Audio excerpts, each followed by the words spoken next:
philosophy. In between, I'm said he was working in the USA to gain some experience, and he's also been lecturing in the USA and in Guyana in between terms and in between his sabbaticals. Good. Dr. Hinds, welcome to the program, sir. Thank you very much. And to his immediate left is Mr. David, who needs no introduction. Dr. Hinds, you've become very well known in Guyana in the last, not that you've not been known before, but a lot more well known. You've been in and out of Guyana in recent years, and you've been lecturing on quite a scale on the need for togetherness and also for power sharing. But before we go to power sharing, give us some of your impressions of Guyana. We are in our 35th year of independence. Have we progressed, and in what direction? Have we achieved? What have we achieved? And how much more could we have achieved if things were different? Sir? Yeah. I think that in 35 years of independence, we have struggled to stay together as a nation. And I say struggle because I think attempts have been made to really hold our nation together. And I start at that point because I think the whole question of nationhood is a prerequisite for development. And I think that we've struggled, we've grappled with that phenomenon for the last 35 years. And I dare say that we've not been successful at really arriving at a national consensus. And by national consensus, I mean a broad understanding on the part of the Guyanese people of themselves as a national entity. As a result of that fractured process of nationhood, all kinds of things have crept in. Because without a sense of nationhood, then you become prime target for all kinds of ill things, all kinds of things that will militate against development. So that after 35 years, economically, we are where we were at the time of independence, despite efforts at dealing with the economy. I mean, we tried socialism, some would say we tried capitalism and so forth. But all of those attempts came to naught precisely because we did not deal sufficiently with the question of nationhood and shared nationhood. Politically, I think that we have remained where we were because we came into independence as a fractured people. We came into independence as what the Yesu Persaud called as pre-nations. And I think 35 years later, we remain essentially pre-nations, struggling to really come together as a nation. And so I think precisely because of that fundamental problem of nationhood, we had a situation where we went through a torrid period of authoritarianism, because if the nation is fractured, then you become a breeding ground for authoritarianism. And so we went through that torrid period of authoritarianism. Allied to that, economic underdevelopment, if you will. And of course, the fundamental problem has been the problem of race and racial competition and division. So we're still, after 35 years, we're still a commodity-producing country, and totally dependent on commodities. And the prices of which goes ups and down like a yo-yo. And we're in that down period now, facing some severe problems. Yes, indeed, there were attempts to change the dynamics between 1964 and I could recall 1970. Then in 1970, the External Trade Bureau came into operation, and that was the control of all internal and external trade. That was the forerunner of cooperative socialism. I think that's when it started. And 71 we had the nationalization of timber. A little later on there was the takeover of the Guyana-Graphic followed by the Telecommunications Corporation. 75, there was just those followed by Booker's, the largest of them. And of course by 1976, the government was the largest employer. 82% of the population, working population, was employed by the state. And the slogan was, you're either with me or against me. If you're against me, pack up and leave. So that didn't help in any way at all. So we could look at this a little analytically, because I think Dr. Hines will remember, and you will remember, that prior to 1966 independence, even while we were, during that time we were a colony, despite some of the serious social disturbances we had, the economy grew. I mean, the figures will show that there was a slight growth, maybe not more than 2% and that kind of thing. But of course, one had the support of the metropolitan country in terms of foreign relations and foreign trade and that kind. That was not in our hands. And some of the financing that came into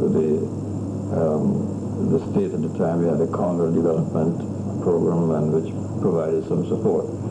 And even after independence, between 66 and about, say, 69, with the coalition of the United Force and the PNC, there was economic growth. And to some extent, I think, not such sharp race and other social fractions. Okay, then we have the ditching of the United Force. That occurred in 1968. 68, 69. The PNC fully in charge, and then the process of entrenchment of a one-party state right up to 1980. And I think the economic decline began with the process of nationalization. Now, the process of nationalization was not a totally Guyanese phenomenon. Many countries emerging out of the colonial empire began to feel that they didn't have the resources in terms of private sector involvement, so the state was regarded as the provider of finance. And we had examples like India, Ghana, some of the African states, Nigeria, and so coming into independence and doing the same thing. But the state did not provide, in the end, the kind of growth in wealth that drove the economy upwards. In fact, it did just the opposite. There was a tremendous amount of hemorrhage, and all kinds of things stepped in: political management, the question of corruption, and that, of course, caused a severe hemorrhage. And in a sense, Guyana has not recovered from that situation. And as you said many times in this program, once the cake becomes smaller, the racial divisions become greater, because the parties in power begin to share this diminishing wealth among their own supporters, which are racially in a group, and that leads to all the problems we have. So I think that to my mind, that is the sort of analysis of where we are. What we have not grown, we've moved backwards, we've got sharp political and race divisions. Where do we go? And I think Dr. Hines' power sharing is one of the proposals that you're offering. So David, just going back a little, between 64 and I would say up to 1971, Guyana had one of the highest aid rate of all the developing countries, per capita dollar of aid, USA. A number of things were done, but indeed, as you said, after the fraction in 68, when the UF was forced out, because you remember what created that, the crossover of the US member from the UF to the PNC, that gave Burnham a majority. And of course, after the 68 elections, you know what happened, and so on. So indeed, yes, we've had a very checkered history. This country could have done very, very well. The experimentation in cooperative socialism was a failure because it was based on a premise that the roots of which were not ingrained in our society. So it created problems of its own. And yes, we have failed, and we have failed dramatically. So Dr. Hinds, indeed, your concept and your ideas of power sharing is worthy for our viewers to listen to. Right here. But before Dr. Hinds gets there, I'm saying that we've looked at economic failures and we're looking at political solutions. We are assuming, in my view, that once we have some form of a political accord, it will be power sharing or constitutional amendments or whatnot, then there's going to be economic thrust. Well, I'm glad you put it that way, because I want to... I'm not so sure myself. I can make those conclusions. Right. But I'm glad you raised it, because I want to put what both you and Yesu have been saying in political context, because I think that the fundamental problem before independence, and especially since independence, has been that there has not been any democratization of the society. You see, economic development, to my mind, cannot be done in isolation from a democratic environment and a democratic culture. And by democracy, I mean here this democratization of decision-making, for example, where producers are part of the decision-making process, where the political institutions are democratic and democratic decision-making, where businessmen and investors can operate within a democratic environment.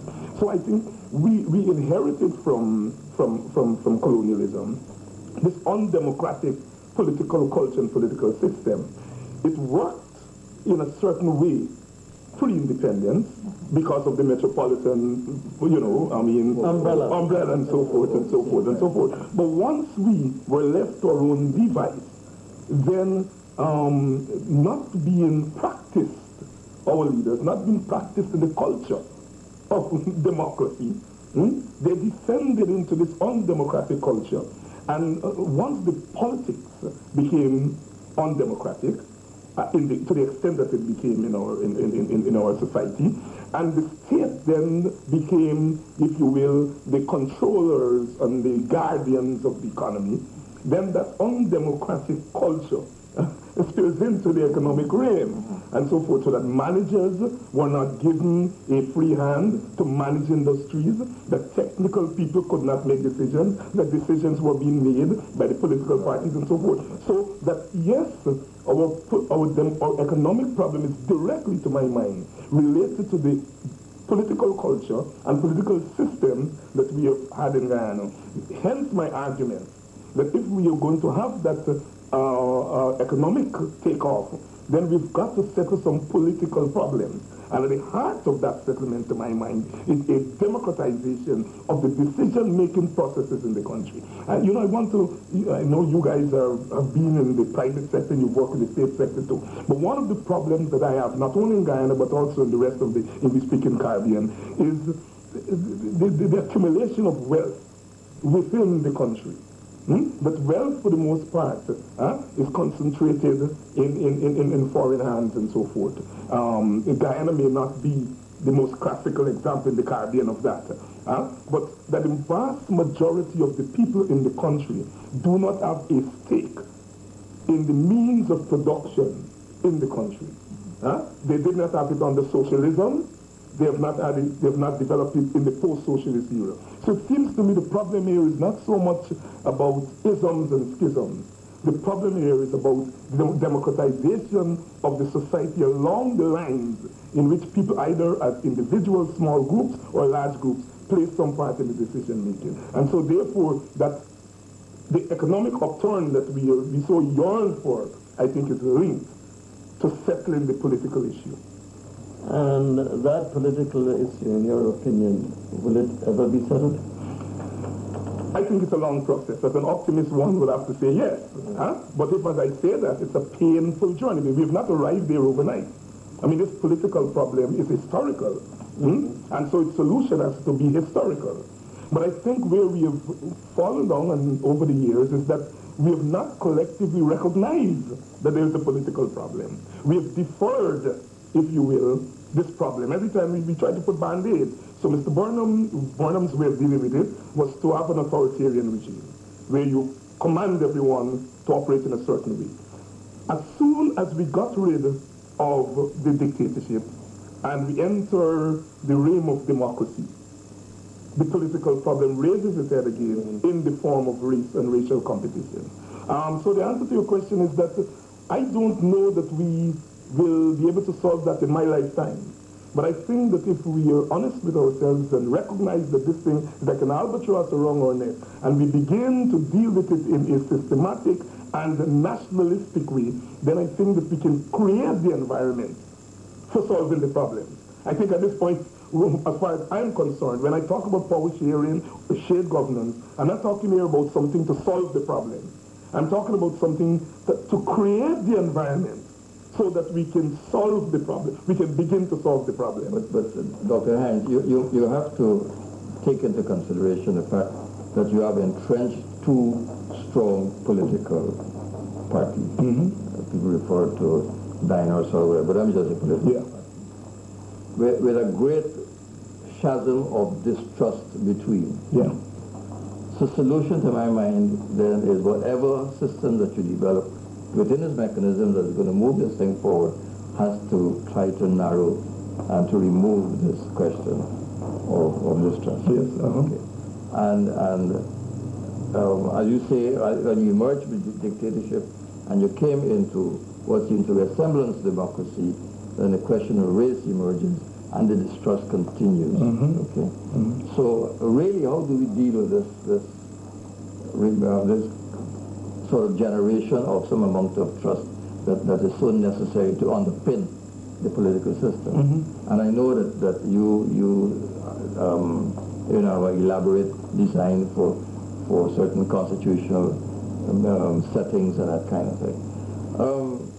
Some of your detractors, like Mr. David, the group I think who writes very frequently in the papers, doesn't seem to feel, and I think many people feel that way too, that some of the things that you may be advocating seem to be not democratic, that you're advocating a one-party state, and that no opposition and that kind. I wonder if perhaps you want to deal with some of these issues. Oh, definitely, I can deal with a one-party state. I think we have a one-party state now. I don't think I'm advocating one-party state. I think since independence we have had one-party state, and I say why we have had a one-party state. We've had several parties contesting elections, but once elections are finished, the party that wins and takes the entire government and controls the entire state. Yeah, but you still have an opposition. No, well, yes, you have an opposition, but what is the nature of that opposition? Right, what is the role of that opposition? That opposition does not influence the government in any way. Consultation is a sham. Even the current consultation. Even the current consultation. The consultation is a sham, because the mechanism, you see, we have had a Westminster system without a Westminster culture. You see the opposition in waiting. That's real opposition in Westminster model. Right. Here, opposition doesn't mean opposition in waiting. It means opposition, of replacement. And so, in order to replace, you have to tear down. You see. So, I mean, when I read Mr. DeGroot, I think he misses the fundamental point. And the fundamental point is that Guyana is a real place. And the reality of Guyana can be found in textbook. I think Guyana defies a lot of the theories that political scientists have come up with. I take this, David, that there's some thrust towards what we call a political unity. Yeah. But I think that in Guyana, although we say we have one nation, we don't have one nation. Right. Okay? We have several cultural groups, each not coalescing as a nation, but as the Americans say, in a salad bowl kind of situation, because you have everybody in a mix, but you can still pick up, identify bits and pieces. Isn't that the foundation for this division? that we have at the present time? Yes, it is the foundation for the division, but it's also the foundation for unity. Yeah. I mean, that's the dynamic of the Guyanese situation. The thing that is our worst enemy is really our best friend. If I may just come in your lecture on the 18th of July, the Dr. Walter Rodney lecture, you mentioned in one of your segments of that lecture that what we need more than anything else is multicultural confidence, which is totally lacking. And this brings to the point that it's to start at a very early age, maybe in schools, appreciation of why people do things a certain way, and the importance of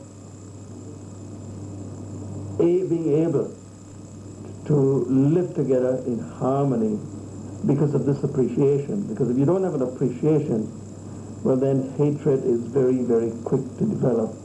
And when you go home as children, you listen to your parents because they come from another generation. Right. So if we start in the schools, in my opinion, we could go a long way to heal some of the problems. It's not going to be the whole problems, but I agree with you. It seems as though this whole scene is going to continue for some time unless we could get a togetherness, a meeting of the minds. But is that possible in the context of Guyana? And as David said earlier, we don't look out. Our cake has been getting smaller. We get smaller. We have to enlarge in that cake to make it available for all segments of the population to participate. If we don't do that, well then we're going to be heading for even more trouble because there'll be fewer and fewer jobs. So this is the direction we ought to be looking at ourselves. But given the fact, David, that you have the two political parties exercising such tremendous influence over 90% of the population, and neither of them is, as demonstrated so far, a desire to bridge this chasm of distrust. Mr. Hoyt, in a direct question prior to elections, when asked whether are you going to pursue any question of power sharing, said no, I believe in the government and opposition. And I don't know whether the PPP has ever given anything as precise as that, but they've not said yes. Now, given those two situations, the kind of thrust that you want to push in between, do you see this making any great headway, notwithstanding its virtues? Right. Say that the PPP and the PNC can change. I mean, they have changed. The PPP today is probably more capitalist than all the other parties. But when you say change, I am also going to draw your attention to the fact that the change which should have been influenced by the WPA has seen a demolition of the WPA. Of the WPA, yes. Okay, yes, so that if one comes to some conclusion about this, change is not possible.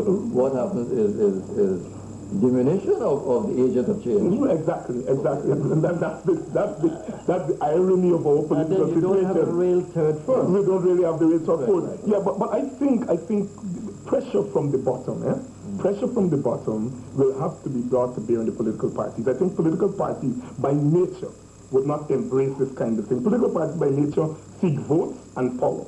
And if race is the means by which you get votes and power, you stick to that. Right. If you want to shift from that, then it has to be an upsurge from the bottom by your own supporters, the people who you depend on. So I think that we have made our case to the large parties. I think our case now has to be made to the ordinary masses of people. Right down from the bottom. And they will have to make this pressure for shared governance. Because if you have a situation where your representatives share governance at the top, within that you're talking here about a vertical power sharing where they share governance between the bottom and the top. So in the process of struggling for racial togetherness, you're also struggling for a kind of class empowerment where the people at the bottom begin to make decisions on their own. So I think that this whole process of moving towards shared governance has to be a grassroots movement. So you have to let power descend from parliament right down to regional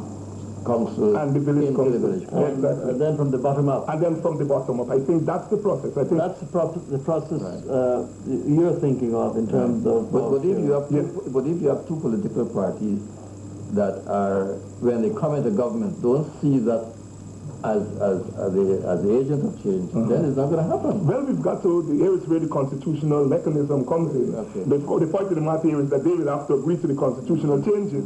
My own sense here, and I guess I'm being idealist here, is that the mass movement from the bottom will shift the power arrangements in the society, and political parties, opportunistic as they are, will fall in line. They will try to frustrate the system. I mean, Mr. White, whether he wanted to or not, had to relax the authoritarian regime after 1985. Change was taking place in the rest of the world around him. You see, the PPP has to come off that hardline Marxist thing and deal with the realities of the world. I think there is less difference between the PPP and the PNC today than there was 10, 15 years ago. I mean, the world situation determines that. So it is a racial thing that we've got to break. Indeed. So, Dr. Hines, we've come to the end of the discussion, which has been very stimulating. I'm sorry it's so short. The next time you come back to Guyana, please let me know. We'll have to continue this discussion. We want to see how far the progress is. Yes, I'll be back in a few months. Dr. Hines' firm view is that there is need for power sharing, but not the type of power sharing that is envisaged by most people. He's thinking of power sharing with the devolution, right down from the top to the bottom and the bottom up, in which case people would all be involved. But at the same time, we have to get our population to become more concerned in terms of looking at each other as not as enemies, but how we could work together as a group of persons to make Guyana a better place to live in. Otherwise, as you say, Dr. Hyde also has some suggestion about sharing power at the top. Yes. In terms of a triumvirate, in terms of... But we haven't gone to that yet. No, but so that, you know, it's to my mind, a complex set of proposals. And I hope that, you know, we could keep the movement, so to speak. Yes, and thank you very much for inviting me, and I hope that you gentlemen will support the movement. We want to see Guyana move forward. That's the most important. All right. We've stayed here in the worst of times. We hope that it's better times ahead. So yes, indeed, we're all concerned. Whatever happens here, it affects all of us. And we want to see this country progress. And we got to progress we can progress as a people only if we work together and act together for the common good. Thank you, Dr. Hines, very much. Thank you very much for having me. Call for an investment code.